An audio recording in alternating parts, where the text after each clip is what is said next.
আসসালামু আলাইকুম রহমতুল্লাহ বারাকাত।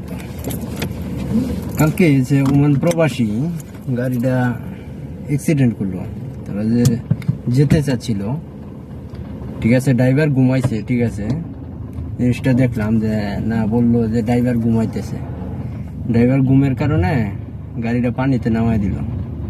আসলে আমাদের বাংলাদেশের ড্রাইভারের কিছু আসলে ওদের মানে অভিজ্ঞতার ব্যাপার স্যাপার আছে, যেরকম গাড়ি চালানোর সমস্যা আছে।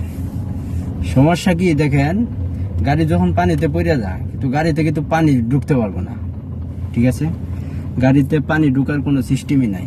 আর যদি ঢুকেও তো একটু একটু ঢুকবো, ঠিক আছে।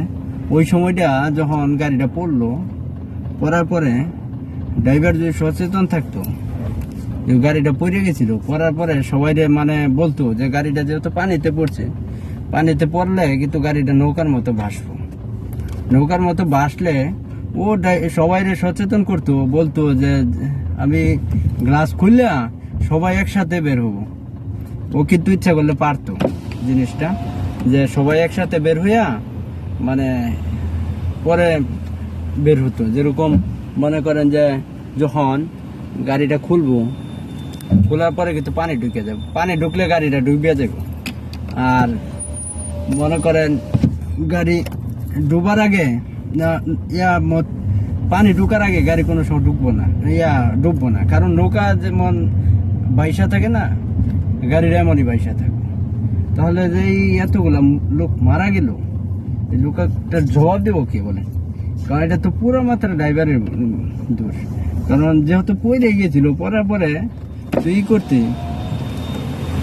নৌকা থেকে গাড়ি থেকে ফালডা না দিয়া সবটি মানুষ নিয়ে তুই একসাথে বের হতে, বা গাড়ির মধ্যে থাইকা কাউরে ফোন দিয়ে আইনা পরে গাড়িটা একটু সাইডে টাইনা নিয়ে নৌকার মতো কিন্তু গাড়ি ভাসতো, তাহলে টাইনা নিয়ে যেতে পারতো, নিয়ে সাইডে আস্তে আস্তে লোকগুলারে নামাইতে পারতো সিস্টেম করে একটু টাইম নিলে।